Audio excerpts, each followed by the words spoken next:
basic editing using a KineMaster app. So karon ato ta sa Play Store. Ato ni siyang i-download dito sa Play Store. Search na to ang KineMaster. Ato i-search no, type na to ang KineMaster. Pag ma-open na nimo, imo siyang i-install. Pag ma-install na, imo siyang i-open.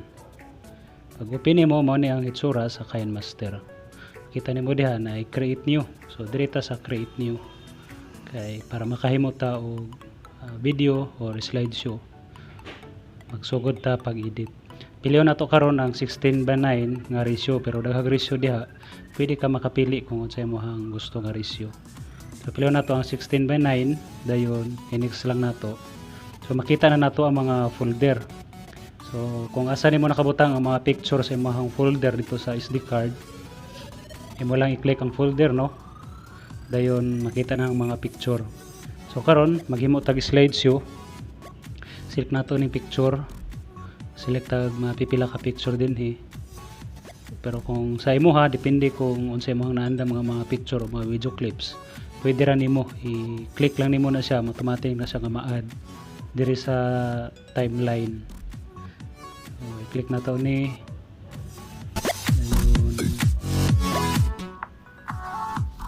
Okay, nakakuha na tag mga picture no sa timeline. So karon ang atong himuon, ato na siyang sugdan og edit.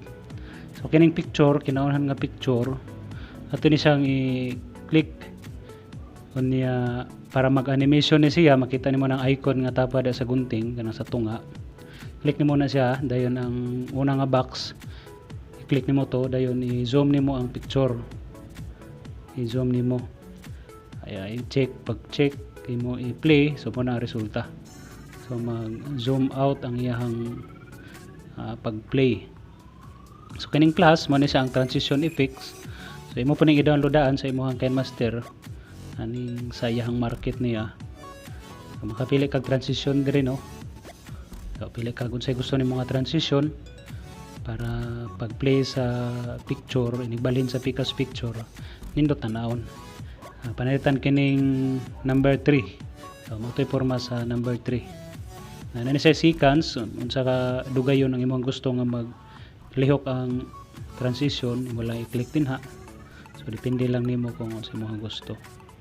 Karon sa picture, para dugay ang iyang pagbalhin sa Picas picture, imo lang ni i-drag. Click nimo ng picture na i-drag nimo, depende kung unsa ka dugayon sa kataas ang imong gusto. So karon nato i-play, so mao na yung resulta. So dugay-dugay na ang iyang pagkambyo sa lahi na pud nga picture. Karon nanita sa sunod nga picture, mao gihapon ang sistema i-drag nato para dugay ang pagbalhin sa sunod picture.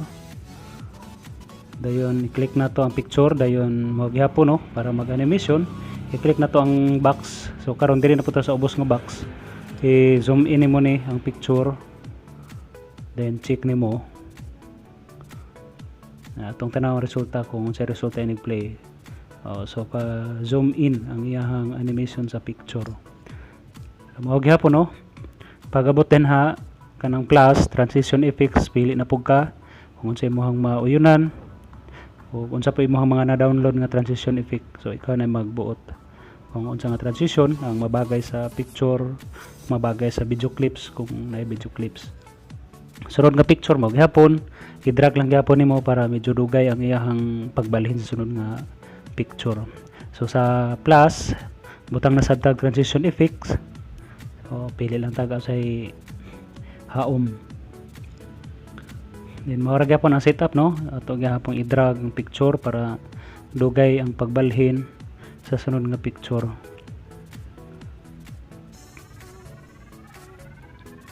Mao gyapon ato gyapon siyang gamitan og zoom or zoom in para mag-animation ang picture and i-play.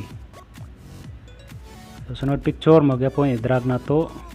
Sunod transition effect na pod. So mao ra nga sistema no, basta picture dayon transition effects. So kutob sa ma-download nimo, pili lang ka kung sa imong mouyunan. Sunod na pod mao ra gyapon nga sistema, i-drag lang nimo ang picture para dugay ang pagbalhin, depende sa kadugayon. Then transition effects na pod. So So pili lang kag unsa na pud nga mga transition effects para mo nindot ang slideshow. So mao ra ang sistema.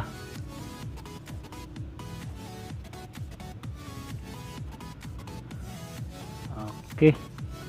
So karon nakahimo na ta.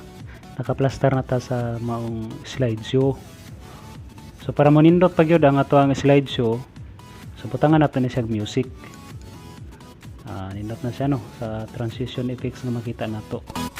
Makapanindot na siya.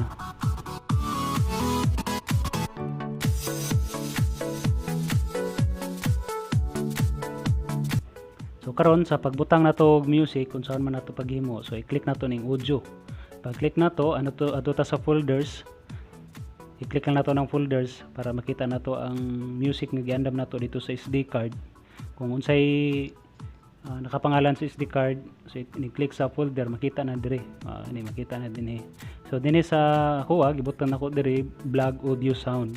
So i-click nako ning Blog Audio Sound.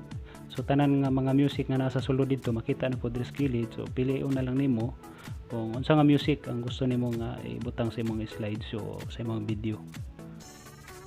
Balikan kini, i-click nato ni na atong paminawon kung okay ba dayon. Kung okay, i-click lang nato ng plus. Buto sabot ma-add na sa imuhang timeline. Nakita na sa timeline. So i-click lang tong X. So mao na ang resulta. So ato siyang i-play. Paminaw na to ang music kung muhaon ba siya sa picture o sa video. So ina lang sa kasayo no ang pag-operate aning KineMaster sa basic niya nga mga editing. So kung ma-explore pa nimo ang KineMaster, daghan pa kag mahimuan daghan pa sa mga style sa pag-edit og mga video. So karon anita sa music, kung mabalaka ta nga sobra ra man ang music sa itong himuon, so ato ni siyang i-trim. So i-trim na to ang right of playhead kay naman sa right na side ang music na atong putlon. So naputol na. So karon kay panapos naman sa video, sa himuon para ang music mo anam-anaw bahikahinay. Click na to ng music. Kanang music da sa ubos, click na to na kita na to sa kilid. Click na to nang sa kinakiliran. Dayon i-click nimo ang plus. Kita na nato no. Dayon i-adjust nimo. Kay pahinay man ta, so i-adjust na to pahinay ang panapos. So pag play ana, ang iyang tingog paanam na pog pahinay hantod mahuman ang imuhang video. So ina na lang ka simple no ang pag-operate ani sa KineMaster nga pag-edit og mga video o slideshow. So salamat kayo sa pagtan-aw sa mong tutorial. Unya kini nga tutorial mo ay Cebuano version o Bisaya version.